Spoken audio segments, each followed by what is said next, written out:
Hello, welcome all in your online classes DSP Vision.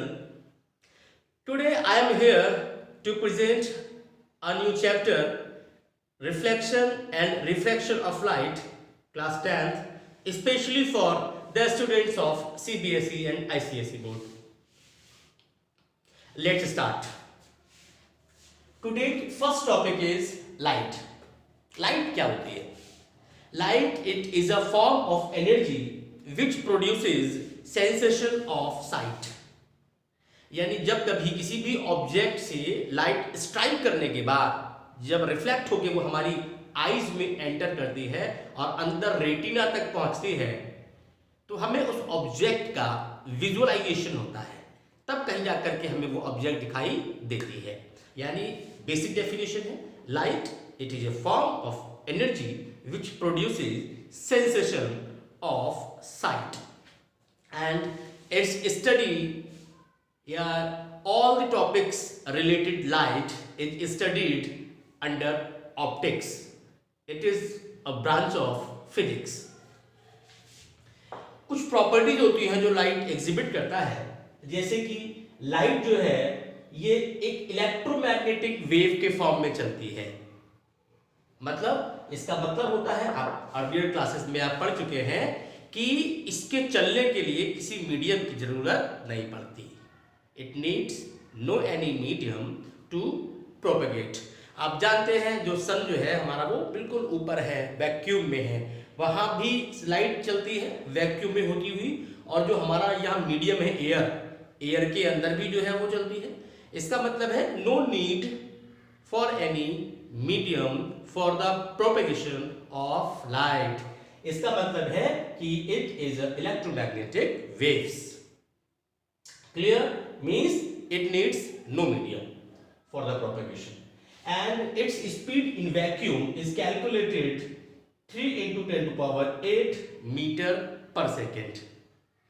3 into 10 to power 8 metre per second.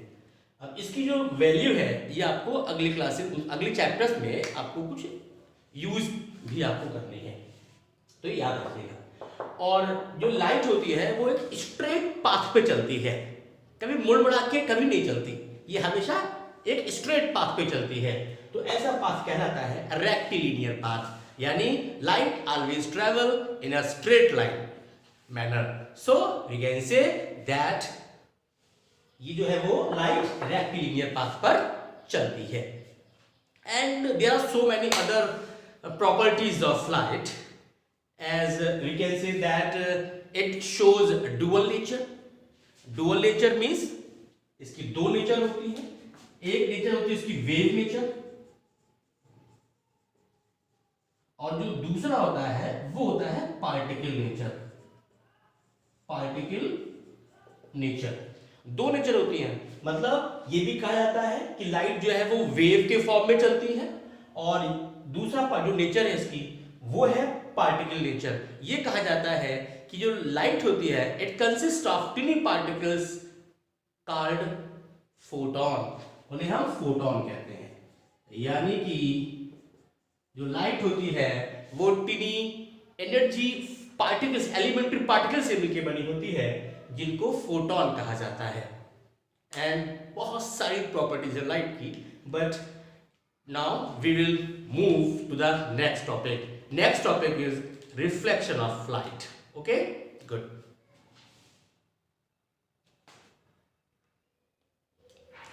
बच्चों next topic reflection of light की बात करते हैं. जब कभी भी कोई रे ऑफ लाइट या बीम ऑफ लाइट किसी भी स्मूथ सरफेस पर स्ट्राइक करती है, हिट करती है, तो वो उसी मीडियम में बाउंस बैक हो जाती है, यानी कि वापस लौट जाती है. तो ये जो फिनोमेना है it is called reflection of light. यानी कह सकते हैं when a ray of light और beam of light strikes to any smooth surface it bounce back in the same medium. The phenomenon is called reflection of light. ये जो light है, light रे जो स्ट्राइक करती है उसे हम कहते हैं इंसिडेंट रे. इसे कहा जाता है इंसिडेंट रे, और जिस पॉइंट पे स्ट्राइक करती है उसे कहा जाता है पॉइंट ऑफ इंसिडेंस। इंसिडेंस, और जो लाइट रेज वापस बाउंस बैक होती है उसे कहा जाता है reflected raise. Reflected ray.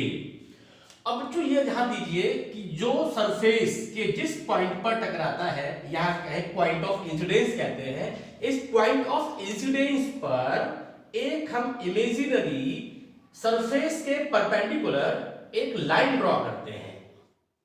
Imaginary है, डॉट बनाएंगे इसको, एक लाइन ड्रॉ करते हैं। ये जो सरफेस के पॉइंट ऑफ इंसिडेंस पर इस सरफेस के परपेंडिकुलर जो लाइन ड्रॉ की जाती है उसे नॉर्मल कहा जाता है। It is called normal.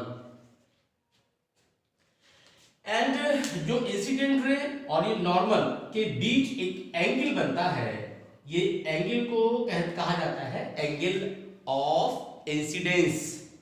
It is angle of incidence denoted by small I, and the angle between the normal and refracted ray, which is represented by small r, is called angle of reflection. Clear? बच्चों, the whole process is called reflection of light. Means from the, इसे मतलब क्या है? इसे मतलब है कि जब कभी कोई light of ray या beam of light strike to any smooth surfaces, it bounce back in the same medium. This phenomena is called reflection of light, and this rays is incident ray, and the ray which bounce back in the same medium is called reflected ray. And at a point where it strikes, means incident ray strikes, is called point of incidence.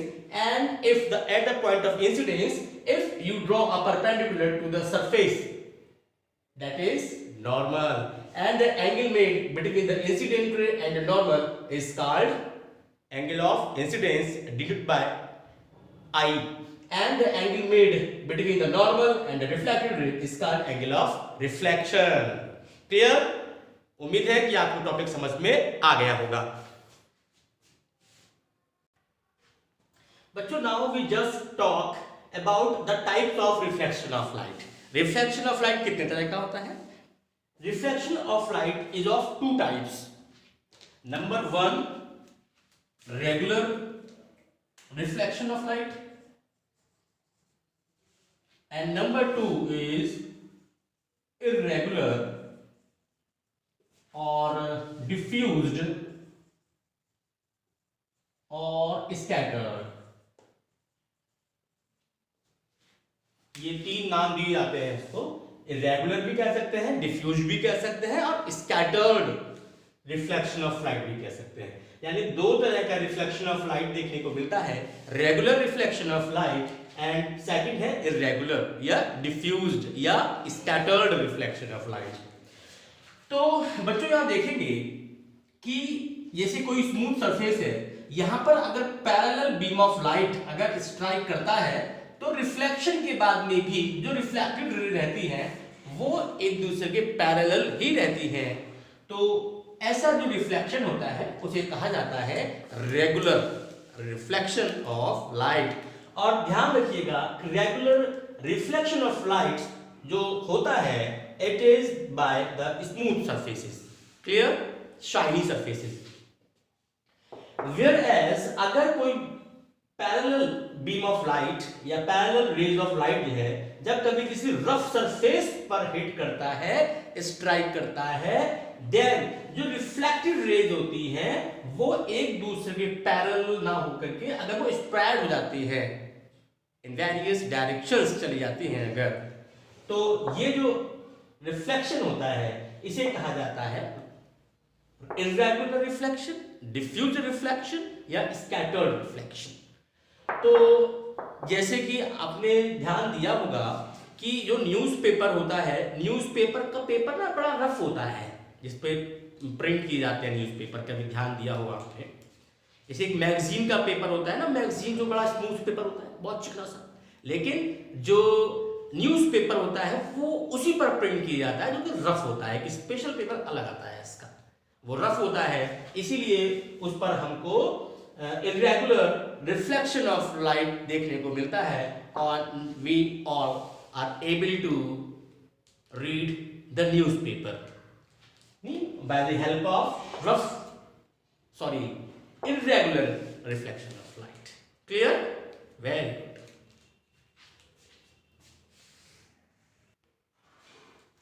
बच्चों अब हम बात करेंगे laws of reflection के बारे में कि जो इसके दो रूल्स होते हैं, दो लॉज होते हैं जिसके अंडर में किसी भी सरफेस पर रिफ्लेक्शन देखने को मिलता है. There are two laws of reflection. इसके दो लॉज होते हैं. नंबर 1, अभी अभी आपने देखा है कि ये जो इंसिडेंट रे और नॉर्मल के बीच में जो एंगल है वो है एंगल ऑफ इंसिडेंस, और रिफ्लेक्टेड रे और नॉर्मल के बीच में जो एंगल है वो है रिफ्लेक्टेड रे. तो जो फर्स्ट लॉ है वो है कि angle of incidence is equal to angle of reflection, यानी angle of incidence and angle of reflection हमेशा इक्वल होते हैं, हमेशा बराबर होते हैं. और जो सेकंड का जो लॉ है वो है कि इंसिडेंट रे, रिफ्लेक्टेड रे और सरफेस के परपेंडिकुलर पॉइंट ऑफ इंसिडेंस पे जो नॉर्मल ड्रॉ किया जाता है ये तीनों एक ही प्लेन में होते हैं. ये तीनों एक ही प्लेन से आशय है, इससे मतलब है ये मान लीजिए ये चीज 3 मार्कर की हेल्प से समझाता हूं आपको. ये अगर ये मान लीजिए ये इंसिडेंट रे है ये, और ये उसको रिफ्लेक्ट हो गई है, और ये हमारा नॉर्मल हो गया. तो तीनों जो है ना, देखिए आप तीनों एक ही प्लेन में है, ये एक ही सीध में है बिल्कुल. कोई ऐसा नहीं है कि कोई ऐसा हो या ऐसा हो जाए, तो ये एक प्लेन में नहीं कहलाएंगे. ये तीनों बिल्कुल एक सीध में है, ठीक है ना. तो ये मतलब है इसका, ये तीनों एक ही प्लेन में होते हैं. यानी कि आप कह सकते हैं सेकंड लॉ कि incident ray, reflected ray and the normal to the perpendicular to the surface at the point of incidence all lie in the same plane. तो जो ये दो लॉज होते हैं, लॉज ऑफ रिफ्लेक्शन. कभी कभी जो पहला लॉज है जो angle of incidence is equal to angle of reflection, इस पे बेस्ड कभी कभी आपसे कोई न्यूमेरिकल पूछ लिया जाता है. जैसे आप ध्यान दीजिए किस टाइप का न्यूमेरिकल. जैसे कभी आपसे कह दिया जाए कि ये डायग्राम बना के दे दिया और आपसे ये वाला एंगल जो है वो पूछ लिया आपसे कि ये एंगल 45 डिग्री है, बताइए एंगल ऑफ रिफ्लेक्शन क्या होगा. तो आप सीधे सीधे आप लिखेंगे कि जो लॉज ऑफ रिफ्लेक्शन के हिसाब से angle of incidence is equal to angle of reflection, तो दोनों बराबर होते हैं. तो angle of reflection will also be 45 degree. कभी कभी ना बच्चों यहाँ पर क्या होता है, जैसे ये क्वेश्चन कैसे बना के दे देते हैं एंगल ऑफ रिफ्लेक्शन इस लॉ पे बेस्ड कि ये वाला एंगल दे देते हैं. ये मान लो 30 डिग्री एंगल दे दिया आपको, ये वाला यानी इंसिडेंट रे और सरफेस के बीच का एंगल 30 डिग्री दे दिया. अब आपसे पूछेंगे कि इसमें बताइए एंगल ऑफ रिफ्लेक्शन कितना होगा. तो हमारे बहुत से बच्चे क्या होते हैं, ये वो मान लेते हैं कि ये सर गिवन है एंगल ऑफ इंसिडेंस, तो एंगल ऑफ रिफ्लेक्शन भी 30 डिग्री ही होगा. जबकि वो बच्चे टेक्निकली ध्यान नहीं देते कि ये जो एंगल ऑफ इंसिडेंस, सॉरी ये रे इंसिडेंट रे है, ये नॉर्मल है, इसके बीच बनने वाला एंगल वो है एंगल ऑफ इंसिडेंस. तो फर्स्ट ऑफ ऑल आप जानते हैं कि ये पूरा का पूरा जो नॉर्मल होता है ये सरफेस के साथ में 90 डिग्री का एंगल बनाता है, यानी ये परपेंडिकुलर होता है. और अगर ये वाला आपको एंगल गिवन है तो ये वाला एंगल आप 90 में से माइनस करके ही आप निकालेंगे. तो ये वाला एंगल आपका हो जाएगा 90 माइनस 30 यानी कि 60 डिग्री. और अगर ये अब ये एंगल कहलाएगा हमारा एंगल ऑफ इंसिडेंस, अब ये निकला है ये, अब आप कह सकते हैं कि एंगल ऑफ रिफ्लेक्शन भी 60 डिग्री होगा. तो बच्चों बीवियर, सावधान रहिए, है ना, सावधानी से अपने क्वेश्चंस को आपको सॉल्व करने हैं. तो बच्चों ये थे हमारे लॉज ऑफ रिफ्लेक्शन. अब बात करते हैं नेक्स्ट टॉपिक की. बच्चों हम अब बात करते हैं मिरर के बारे में कि मिरर्स क्या होते हैं. मिरर्स कोई भी ग्लास का टुकड़ा, एक्चुअल में मिरर्स आपने अपने घर में भी देखे होंगे, वो आप मॉर्निंग में सुबह सुबह जो मिरर्स में अपना फेस देखते हैं वो मिरर्स ही है, ठीक है ना। तो ये एक्चुअल में जो मिरर्स है, ये जो कोई भी ग्लास का कोई शीट हो उस पर आप एक साइड से उसको सिल्वर कर दीजिए उसको, यानी उस पर सिल्वर की आप उस पर पॉलिश कर दीजिए, उसके बाद उसके ऊपर आयरन ऑक्साइड का पेंट किया जाता है। ऐसा करने से दूसरी वाली side, the other side of that glass sheet, वो रिफ्लेक्टिंग हो जाती है, शाइनी सरफेस बन जाती है। जैसा कि आपने कभी घर में मिरर टूटने पे देखा होगा कि उसकी जिस साइड से हम फेस देखते हैं उसकी बैक साइड पे पेंट किया हुआ होता है, उस पेंट के नीचे सिल्वर की पॉलिश की जाती है। पर जो सिल्वर की पॉलिश करने के पीछे एक रीजन है कि silver is one of the best reflector of light, कि जो सिल्वर जो है उससे सबसे ज्यादा रिफ्लेक्शन होता है लाइट का, इसीलिए सिल्वर का ही यूज करते हैं हम ग्लास की एक तरफ पॉलिश करने में। यहाँ ग्लास को आप इस पे पॉलिश कर दीजिए सिल्वर को, और ऊपर से रेड जो आयरन ऑक्साइड उसका पेंट कर दीजिए, तो ये अदर साइड जो है, दूसरी वाली साइड है, वो रिफ्लेक्टिंग सरफेस बन जाती है, शाइनी सरफेस बन जाती है, उसे कहा जाता है मिरर। और मिरर्स बच्चों दो तरह के होते हैं, number 1 plane mirror and number 2 spherical mirrors. जैसे नेम से ही क्लियर है, इंडिकेट करता है नेम प्लेन, क्योंकि प्लेन ग्लास शीट जो होती है उसको काट करके अगर मिरर तैयार किया गया है उसे कहा जाता है प्लेन मिरर। एंड जो स्फेरिकल मिरर है, अगर कोई स्फेयर है, अगर कांच का ग्लास का कोई एक हॉलो स्फेयर है, अगर उस स्फेयर में से अगर आप कोई पीस कोई सेक्शन कट कर लेते हैं, जैसे मान लीजिए ये कोई हमारा हॉलो स्फेयर रहा होगा, इसका ये हमने सेक्शन काट लिया, अलग कर लिया, इसका पार्ट हमने अलग कर लिया। ऐसे ही ये हमारा कोई स्फीयर रहा होगा, इसके हमने यहां से कट कर लिया, तो दो पीस हमको मिल गए, दो सरफेस हमने बना लिए। अब अगर आप इसके जो आउटर बल्जिंग आउट जो बल्जिंग आउट सरफेस है, अगर इस पे आप सिल्वर्ड करते हैं इसको, तो जो इनर जो दबा हुआ जो सरफेस है इसका, अगर वो रिफ्लेक्टिंग सरफेस बन जाती है, तो ये मिरर हमारा कहलाता है कॉनकेव मिरर। इसे हम कहेंगे कॉनकेव मिरर। और अगर इसके जो इनर इनवॉल्व जो कर्व सरफेस है इसकी, अगर यहां पे आप इसको पॉलिश करते हैं, सिल्वर करते हैं, तो जो आउटर जो बल्जिंग आउट पार्ट है वो रिफ्लेक्टिंग सरफेस बन जाती है। तो ये वाला जो मिरर है इसे हम कहते हैं convex mirror, it is called convex mirror. अब देखिए दोनों में कंफ्यूज अगर आप हो जाते हैं तो उसको भी दूर कर लेते हैं। कॉनकेव, इसमें एक वर्ड आता है केव, और केव आप सब जानते हैं, केव होती है गुफा। क्या होती है? ये गुफा होती है, जानते हैं गुफा, काफी अंदर एंटर करते हैं गुफा में, तो वही। ये मान लीजिए ये हमारा रिफ्लेक्टिंग सरफेस कहां पे है इसकी, ये गुफा में है, देखिए अंदर जाना पड़ता है इसमें लाइट रेज को। तो ये जो है कॉनकेव मिरर है। कौन सा मिरर है? कॉनकेव मिरर है। और ये हमारा जो उसका bulging out surface reflecting surface होती है, ये मिरर हमारा कहलाता है convex mirror. It means to say that the spherical mirrors are of two types on the basis from which side they are silvered. If they are silvered from the bulging out surfaces, the inner inward surface is reflecting surface, which is concave mirror. If it is polished, if it is silver from inward surface, its bulging out surface will be reflecting surface and shiny surface too. Then in this situation, the mirror, the device you will get, it is convex mirror. Clear? I think it's very simple topic, and we don't talk about इसकी nature होती है concave और convex की, कि अगर concave mirror के case में अगर कोई भी रेज ऑफ लाइट, अगर रेज ऑफ लाइट जो इस पे गिरती हैं, हिट करते हैं इसके आपको मिरर को, तो रिफ्लेक्शन के बाद में ये एक पॉइंट पर इकट्ठी हो जाते हैं। कैसे? आप देख लो, एक रे ये गई, बाउंस बैक होकर यहां से गुजरेगी, दूसरी रे ये गई, बाउंस बैक होकर वो भी यहां से गुजर जाएगी, है ना। तो कुल मिलाकर के, और अगर ये आप ड्रॉ करेंगे अगर, तो ये रे यहां से गुजर जाएगी, और ड्रॉ कर लो तो ये रे जो है वो यहां से गुजर जाएगी।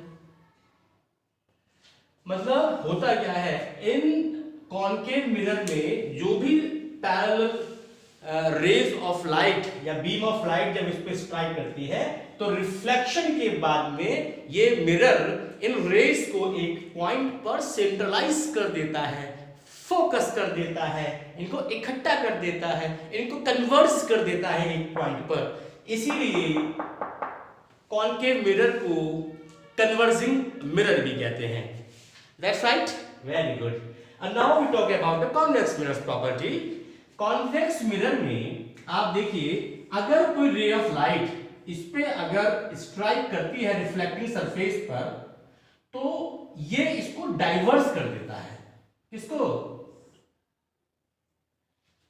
इस पे पड़ने वाली इंसिडेंट रे को, ये इंसिडेंट रे को ये डाइवर्स कर देता है। तो इसीलिए यानी इसको फैला देता है इसको, इसीलिए कॉन्वेक्स मिरर को डाइवर्जिंग मिरर भी कहते हैं। डाइवर्जिंग क्या कहते हैं इसको? इसे कहा जाता है डाइवर्जिंग, डाइवर्जिंग या डाइवर्जेंट, डाइवर्जेंट मिरर या डाइवर्जिंग मिरर, ये कन्वर्जिंग मिरर या कन्वर्जेंट मिरर इनको कहा जाता है। तो बच्चों ये हो गए हमारे मिरर, और मिरर के बाद हम लोग बात करेंगे स्फेरिकल मिरर से जुड़े हुए, इनसे एसोसिएटेड इंपॉर्टेंट टर्म्स के बारे में।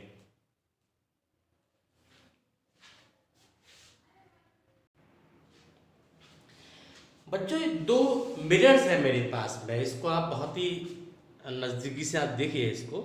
ये जो मिरर है आप ये देखिए, ये मिरर ना अंदर से ये देखिए दबा हुआ है हल्का सा। ये अब हल्का सा अगर देखेंगे इसको अगर आप, तो आपको ये जो है ना हॉलो सरफेस, जो अंदर इनवर्ड जो सरफेस है, ये आप देखो ये रिफ्लेक्टिंग है, ये रिफ्लेक्टिंग है अंदर जो दबी हुई है ये। और ये जो बल्जिंग आउट सरफेस है तो वो उठी हुई है, देखो आप ध्यान से देखिए, उठी हुई है, यहाँ पॉलिश है। तो जो उठी हुई सरफेस पे पॉलिश होती है, और जो बल्जिंग इन सरफेस है, ये रिफ्लेक्टिंग सरफेस है, ये हमारा जो है वो कॉनकेव मिरर है। और अगर आप ये देखें इसमें, ये वाला जो है इसका जो दबा हुआ जो पार्ट है, ये अंदर देखिए बिल्कुल ये तवे की तरह कुछ होता है किचन में, उसकी तरह आप देखिए दबा हुआ है, ये यहाँ पॉलिश है। और जो उठा हुआ जो बल्जिंग आउट सरफेस है, ये रिफ्लेक्टिंग है। बल्जिंग आउट सरफेस रिफ्लेक्टिंग है, दबा हुआ पॉलिश है, सिल्वर्ड है। तो ये जो मिरर हमारे पास में है, इसे हम कहते हैं, इसे कहा जाता है कॉन्वेक्स मिरर, राइट। तो बच्चों हम बात करेंगे मिरर से एसोसिएटेड कुछ टर्म्स की, जो समझना बहुत जरूरी है। तो ये सामने हमारे कॉनकेव मिरर है, ये कॉन्वेक्स मिरर है। तो कॉनकेव और कॉन्वेक्स मिरर से रिलेटेड इसे एसोसिएटेड टर्म है नंबर 1 पोल। पोल क्या होता है? आप ये देख लीजिए, जो सिल्वर करने के बाद दूसरी साइड रिफ्लेक्टिंग सरफेस बन जाती है, तो उस रिफ्लेक्टिंग सरफेस का जो मिड पॉइंट होता है, बीचों बीच का जो पॉइंट होता है, इसका बीच के बीच माने ये है मिड पॉइंट होता है। Mid point of the reflecting surface of any mirror is called its pole and it is denoted by capital P, P for पोल।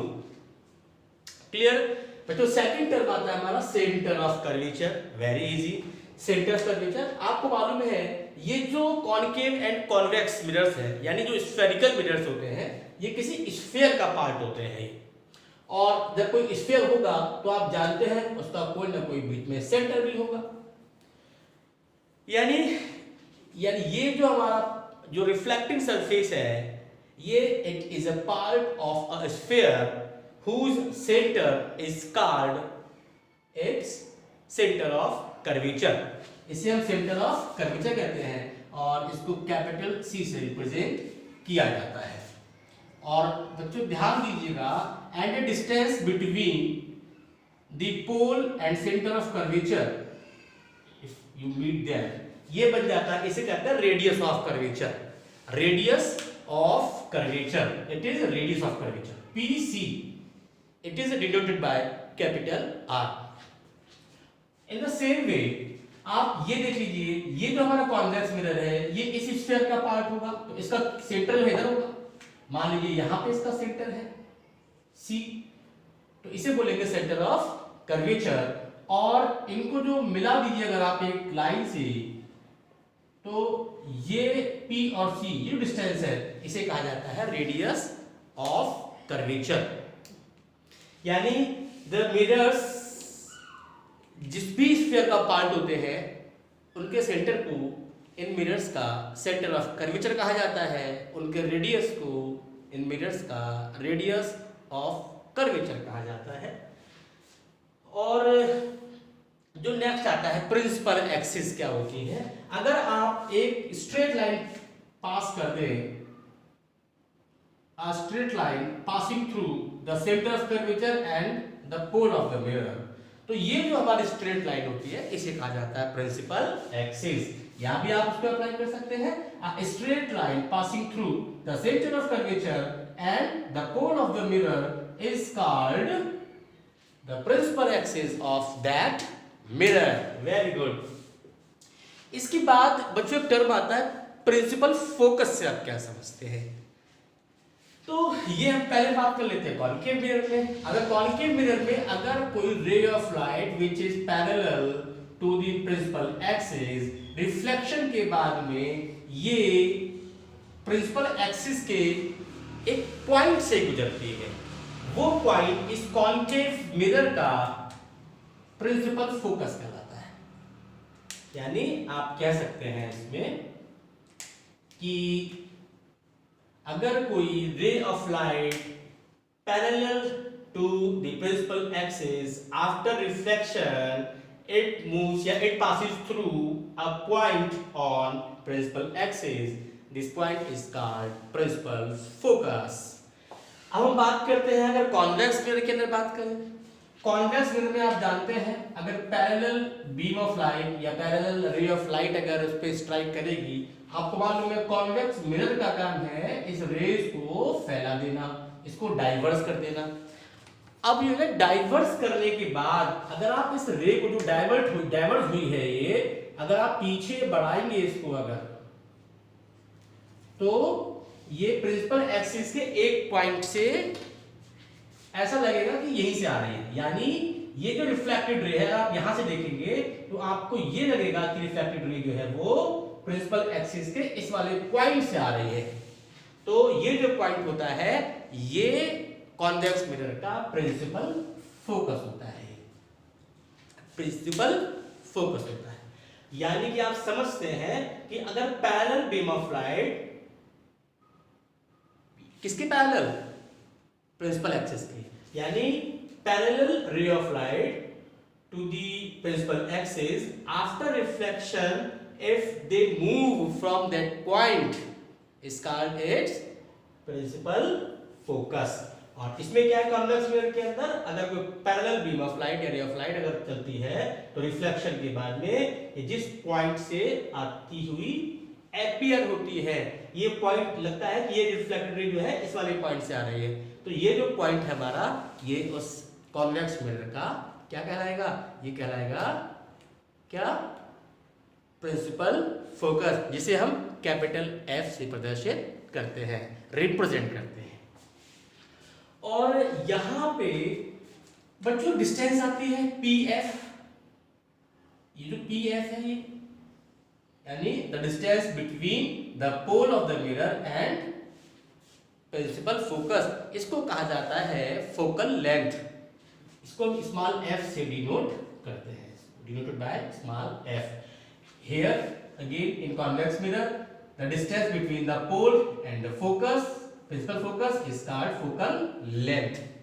ध्यान दीजिएगा बच्चों उसको कि जो कॉन्केव मिरर का जो फोकल लेंथ है वो मिरर के लेफ्ट हैंड पे है और कॉन्वेक्स मिरर का जो फोकल लेंथ है वो मिरर के राइट साइड पे है। ध्यान रखिएगा साइन कन्वेंशन जब आगे हम बात करेंगे न्यूमेरिकल्स के बारे में बहुत काम आएगी ये चीजें। अब ध्यान दीजिएगा ये जो हमारा फोकल लेंथ है ये रेडियस ऑफ कर्वेचर जो होती है हमारी पोल से लेकर के सेंटर ऑफ कर्वेचर डिस्टेंस होती है इसकी हाफ होती है। इसका मतलब है प्रिंसिपल फोकस जो होता है वो पोल और सेंटर ऑफ कर्वेचर के बीचों बीच में होता है प्रिंसिपल फोकस, ठीक है। तभी आप कहेंगे ये लेंथ हमारी हो जाएगी फोकल लेंथ, और ये टोटल आप जानते ही है पूरी हमारी रेडियस ऑफ कर्वेचर, तभी तो रेडियस ऑफ कर्वेचर का आधा हो जाएगा, हाफ हो जाएगा हमारा फोकल लेंथ। देखिए ये हमारा पूरा ये है रेडियस ऑफ कर्वेचर और ये हमारी है फोकल लेंथ। तो फोकल लेंथ जो है वो रेडियस ऑफ कर्वेचर का हाफ होता है। तो एक फॉर्मूला बन जाता है focal length F equal to radius of curvature upon 2, यानी F equal to R upon 2। ध्यान दीजिएगा कि रेडियस ऑफ कर्वेचर अगर आपको गिवन है किसी भी मिरर की, तो आप उसकी फोकल लेंथ फाइंड आउट कर सकते हैं। बच्चों उसके बाद में जो नेक्स्ट टॉपिक आता है वो है फोकल क्या समझते हैं किसी भी मिरर की।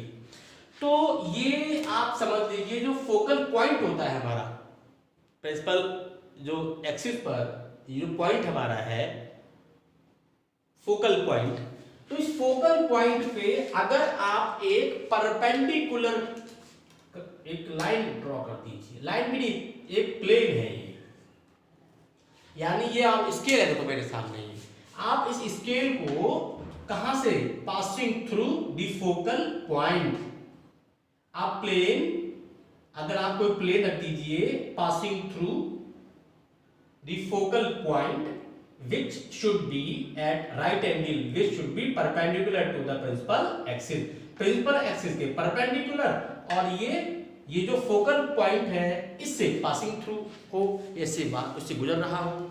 जैसे मान लीजिए यानी ये हमारा एक प्लेन है, अब इस प्लेन को आपने याद रख दिया ऐसे करके।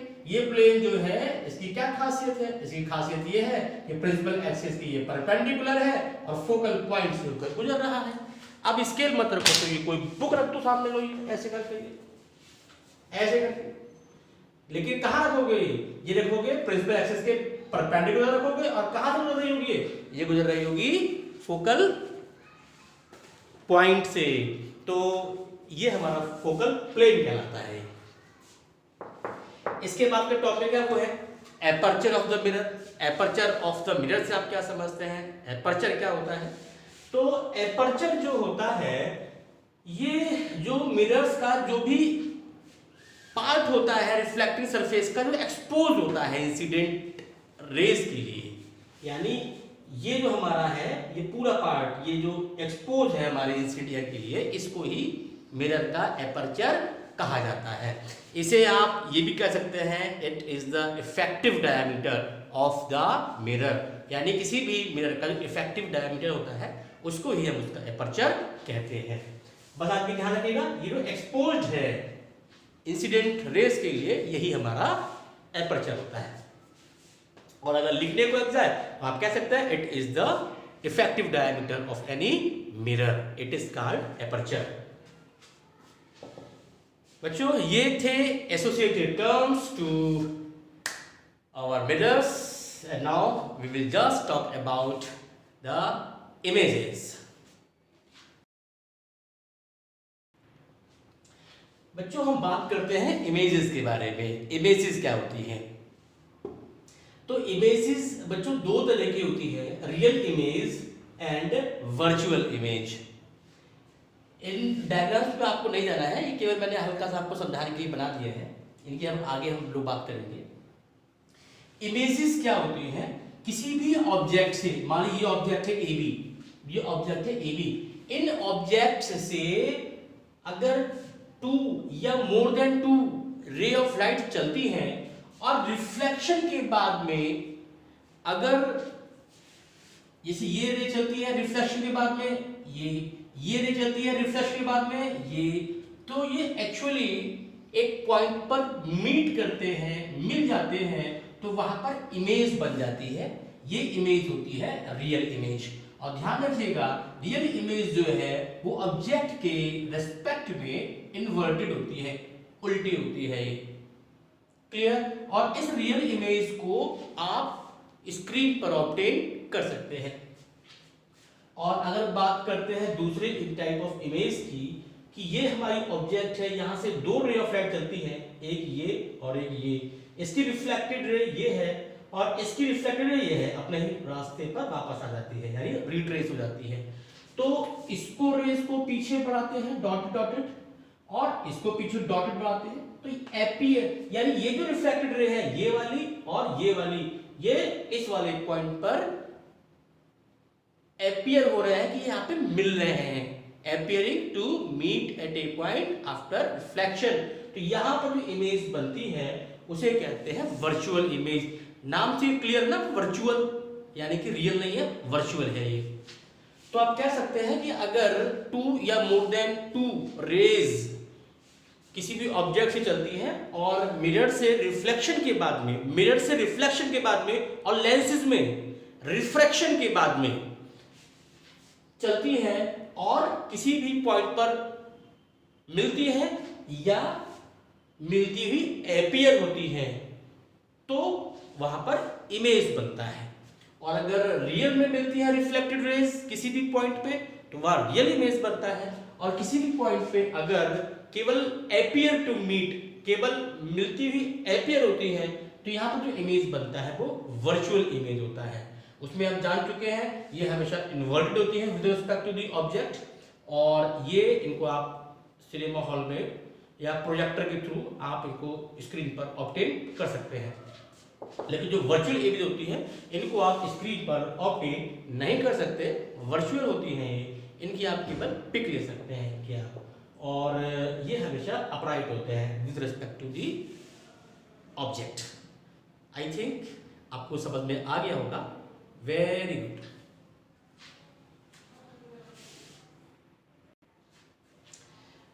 तो साथियों, इट्स ओवर फॉर टुडे, और अपने वायदे के मुताबिक कुछ क्वेश्चंस हैं जो आपको उनको रिस्पॉन्ड करना है, जिससे कि आप अपना इवेल्युएशन कर पाएंगे कि आपको कुछ टॉपिक्स क्लियर हुए या नहीं। तो first question is which pair is conversing and why. Second question is if the angle of incidence is 40 degree, find out the value of an angle of reflection। And आपको लिख के बताना है relation between the focal length f and the radius of curvature r। And fourth question है in cinema hall screen or in projector what kind of image we see। कौन सी image होते हैं जो हमको सिनेमा हॉल में या projector में देखने को मिलते हैं प्रोजेक्टर से। और फाइनल क्वेश्चन है वो है रियल इमेज अपराइट बनते हैं या इन्वर्टेड बनते हैं। ठीक है ना बच्चों, ये 5 क्वेश्चंस हैं एंड आपसे पूरा एक्सपेक्ट है कि आप लोग इसको रिस्पॉन्ड करेंगे। और कोई अगर कंफ्यूजन रहता है किसी भी टॉपिक के अंदर तो आप लोग कमेंट सेक्शन में जाकर के आप उसमें आप निश्चित रूप से बिल्कुल पूछ सकते हैं। एक भी टॉपिक ऐसा नहीं रहना चाहिए जो क्लियर ना हुआ हो। I am with all of you, don't worry. तो साथियों, अब नेक्स्ट टॉपिक में हम लोग बात करेंगे रे डायग्राम्स की, जो कि मिरर्स से बनते हैं, और फिर आगे बढ़ते हैं। चलिए आज के लिए इतना ही, और इस वीडियो को शुरू से लेकर लास्ट तक देखने के लिए आपका बहुत बहुत धन्यवाद। आपका दिन शुभ हो।